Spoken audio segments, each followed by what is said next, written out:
You're listening to Short History Shorts audio, where history speaks louder than images. When we think of ancient Egypt, it's the imagery of the Old Kingdom, clean lines, colossal pyramids, serene statues, that comes first to mind. This was Egypt's age of pyramids, its golden dawn, a time when artistry and innovation fused under divine rule.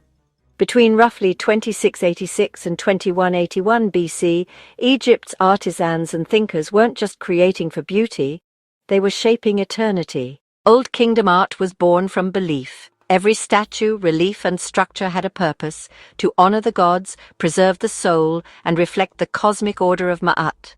There was no word for art in Egyptian because what we call art was a sacred function. Precision was not aesthetic, it was divine. Sculpture reached an unprecedented level of realism and control. Seated statues of pharaohs like Djoser and Khafra are timeless in their poise. Crafted not to express emotion but to embody stability and power, made from hard stone, diorite, granite, and limestone. These figures were designed to last forever, serving as physical vessels for the Ka, the life force of the dead. The statue wasn't a likeness, it was the pharaoh. Faces remained idealized, youthful, symmetrical, emblems of eternal kingship. Even the smallest works followed rules. A frontal pose, left foot forward, clenched fists. These conventions weren't limitations, they were sacred geometry, designed to withstand decay, chaos, and time. Reliefs on tomb walls, meanwhile, were detailed narratives of daily life: farming, fishing, feasting, sailing, music, offering rituals. These scenes weren't decoration, they were spells. The idea was that the images could magically manifest what they portrayed: bread, beer, cattle, servants, for the dead in the afterlife. Hieroglyphs, too, were both writing and art. They weren't scribbled, they were carved, painted, coloured with ochre, lapis, malachite, and carbon black. Each sign was drawn with care, proportion, and balance. The scribe's palette wasn't just a tool, it was a sacred instrument of order. Architecturally, the Old Kingdom was revolutionary. At its heart was Imhotep, vizier to Pharaoh Djoser, the first known architect in history. He designed the step pyramid at Saqqara, Egypt's first monumental stone building. Before this, tombs were made of mud brick. Imhotep's innovation wasn't just structural, it was spiritual. The pyramid's tiers were symbolic of a stairway to heaven, enabling the pharaoh's soul to ascend to the stars.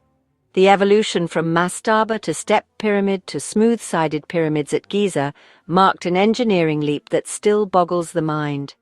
The Great Pyramid of Khufu, built around 2560 BC, consists of over 2 million stone blocks, precisely aligned to the cardinal points. Its internal chambers, relieving stones and hidden shafts, reveal a mastery of geometry, astronomy, and logistics far ahead of its time. This wasn't improvisation. It was planned by scribes, overseen by engineers, executed by thousands of skilled laborers. Farmers drafted during the Nile's flood season, not slaves. The workers lived in organized villages near the pyramids, with bakeries, breweries, clinics, and even cemeteries. These were professionals proud of their work, their names etched into the blocks they raised. Innovations weren't limited to stone. Tools of copper chisels, dolerite pounders, and sleds lubricated by water show a practical genius at work. Rope tension techniques allowed for straight lines and 90-degree angles, while the use of plumb bobs, cubit rods, and sighting instruments made Old Kingdom architecture among the most precise in history. In pottery, furniture, and jewelry, craftsmen reached extraordinary detail. Ivory combs, inlaid boxes, faience amulets, all revealed the Egyptian eye for symmetry and symbolism. Innovation also extended to administration. Massive state projects required record-keeping, taxation, food distribution, and logistics. This was the birth of the Egyptian bureaucracy, a system of scribes and officials that kept the machine of divine kingship turning. Yet even amid this bureaucracy and grandeur, personal touches endured. In non-royal tombs we see individual identities: a fisherman teaching his son to net, a baker preparing dough, a harpist playing at a feast. Art wasn't just about kings and gods, it captured real life, then elevated it into the eternal. As the Old Kingdom declined in its 6th dynasty, central control weakened.